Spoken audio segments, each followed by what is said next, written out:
जय हिंद साथियों, जय हिंद, जय भारत। मैं जय विजय सिंह।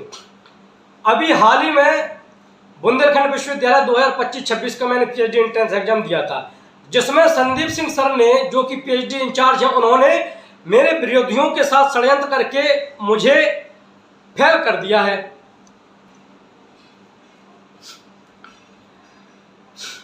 मुझे अंदेशा है कि जो मेरे परिणाम के अनुरूप नंबर आने चाहिए थे वो नंबर मैंने प्राप्त नहीं किए। अब मैंने इसके खिलाफ आरटीआई और रजिस्ट्रार साहब को मेल और बीसी साहब को मेल किया है। तो इन्होंने मुझे कई मेरे जान पहचान के बड़े भाइयों से और कई लोगों से इन्होंने मुझे फोन करवाया और कहा कि कंप्लेन वापस ले लो। तो मैं कंप्लेन क्यों वापस ले लूं? भ्रष्ट आप हैं संदीप सिंह सर, और आप मुझसे कह रहे हैं कि मैं कंप्लेन वापस कर लूं। मैंने अपने पर्सनल नंबर 72-379-18-392 से इन्हों को कई बार कॉल किया, जबकि इन्होंने रिसीव नहीं किया। मेरा नंबर इन्होंने यहाँ तक कि शायद ब्लैक लिस्ट में डाल दिया। एक बार घंटी जाने के बाद फिर वो अपने आप ऑटोमेटिक कट जाता है। लेकिन जैसे ही मैं किसी अपने घर माता जी के नंबर से लगाता हूँ तो ये फट से उठा लेते हैं, और मैं इनसे कहता हूँ कि सर आपसे मुझे मिलना है, तो ये अपना एड्रेस ही नहीं बताते, कहते यूनिवर्सिटी में आ जाओ। जब आप मुझ पर दबाव इतना घलवा रहे हैं, अगर शायद मैं यूनिवर्सिटी आपके ऑफिस में गया और आपने कोई मेरा ऊपर इल्जाम लगा दिया, क्योंकि आप तो भ्रष्ट हैं। आपने जब भ्रष्टता की सीमा पार कर दी है कि आपने इतने वरिष्ठ पद पर होते हुए आपने चंद्र सिक्कों में या चंद्र दारू की बोतल में आपने फेल कर दिया, किसी का भविष्य बर्बाद कर दिया, और आप उल्टा चौकी पहुंच गए और चौकी इंचार्ज साहब से कह रहे हैं आपकी ये लड़का वो है। तो क्या चाहते हैं आप? मेरे ऊपर क्रिमिनल का केस लगाना चाहते हैं या मेरा भविष्य बर्बाद करना चाहते हैं? बात यह है कि ये मैटर मेरा पर्सनल है। जो मेरे विरोधी हैं वो 4 साल से कई तरीके से मुझे गिराने की कोशिश कर रहे हैं। कई बार तो इतना प्रयास किया गया कि इस लड़के के ऊपर बलात्कार लगा दें या इसे किसी ना किसी केस में डालकर इसे अंदर करवा दें ताकि इसका भविष्य बर्बाद हो जाए। बात यह है कि जो लोग कर रहे हैं, इन लोगों ने मेरे भाई हेमंत सिंह छतरपुर में रहते हैं, उनकी कहीं ना कहीं से किसी ना किसी प्रकार से हत्या करवाई है, और मेरी भाभी भी आज तक मेरे पास नहीं आई, ना मेरा भतीजा आया है। आज हत्या हुए 5 साल होने को जा रहे हैं, मेरी भाभी का अता पता तक नहीं है। मैंने कंप्लेंट की थी, लेकिन मेरी कंप्लेंट नहीं ली गई। वहां पर भी उल्दन थाने में भी पैसा पहुंचा दिया गया है। मैं ये जानना चाहता हूं, अगर संदीप सिंह सर अगर आप सही हैं तो आपको डर किस बात का? मैंने आरटीआई फाइल किया है, मेल किया, आप जवाब दीजिए ना। मैं आपसे लड़ थोड़ी रहा हूं। अरे मुझे लगा अधिकार है, राइट टू इन्फॉर्मेशन, सूचना के अधिकार के तहत सभी को सरकारी विभाग से सूचना पाने का अधिकार है। वो मैंने अपना काम किया, मैं गुंडा क्रिमिनल थोड़ी हूं।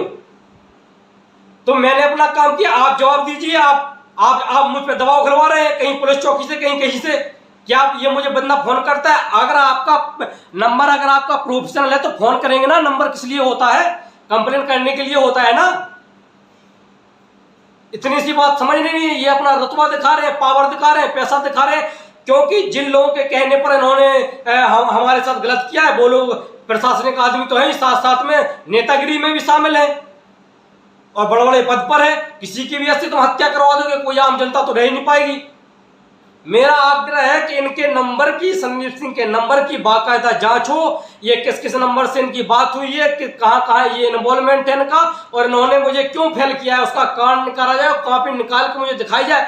मेरा टोटल 96 मार्क अभी बना है, इन्होंने दिया है मुझे।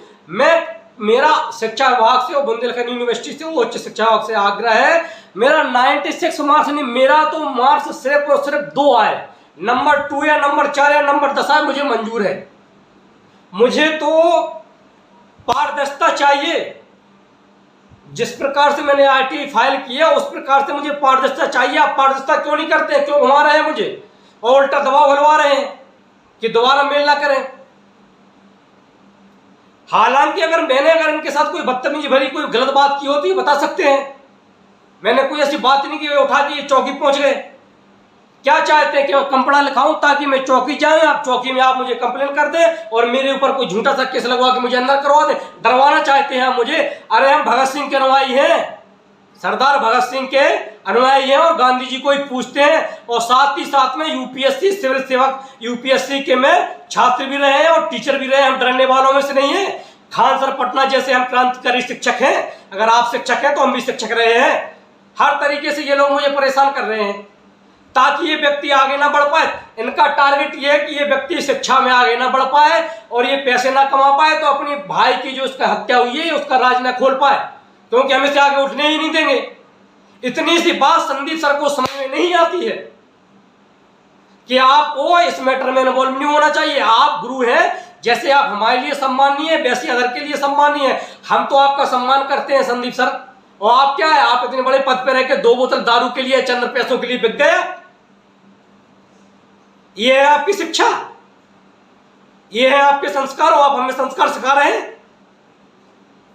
आप ही जैसे शिक्षक बच्चों को बिगाड़ते हैं, उन्हें क्राइम की राह पर लाने के लिए मजबूर करते हैं, क्योंकि जब व्यक्ति हर तरीके से हार जाता है तो फिर व्यक्ति कुछ ना कुछ, या तो व्यक्ति स्वयं में खत्म हो जाता है या फिर व्यक्ति कुछ उल्टा सीधा करता है। हम स्वयं में खत्म होने वाले व्यक्तियों में से नहीं है, इतनी बात जान लेना। और विश्वविद्यालय चौकी इंचार्ज, आप जहां बुलाओगे हम आएंगे। मुझे पता है कि आप झूठा किस लगाना चाहते हैं, क्योंकि राजनीति लोगों ने आपको ही पैसे दे दिए होंगे। आप जो प्यार से ये बताइए, विश्वविद्यालय चौकी साहब इंचार्ज, इन्होंने कोई आपको रिकॉर्डिंग सुनाई है मेरी? मैंने कोई गलत बोला है? जो आप कह रहे हैं कि आप डायरेक्ट आओ, इतना बजे, 9 बजे आए, 9:30 बजे मैंने कॉल किया है इन्हें। आप क्या मेरा मुंह बंद करवाना चाहते हैं? वो नहीं होगा। जयविजय सिंह क्रांतिकारी भगत सिंह के अनुयायी हैं। 15 अगस्त आने वाली, या तो जयविजय सिंह शहीद होंगे या फिर न्याय मिलेगा। जयविजय सिंह डरने वालों में से नहीं है, और चाहे जितनी पावर लगा लेना राजनीतिक, और चाहे हमें हथियार दिखा लेना, चाहे कुछ दिखा ले, हम डरने वालों में से नहीं है। और संदीप सर, एक कान खोल के आप सुन लेना एक बात, हम न्याय लेकर रहेंगे, चाहे मेरे 10 नंबर हो, चाहे मेरे 170 नंबर हो, चाहे 180 नंबर हो। जय हिंद, जय भारत।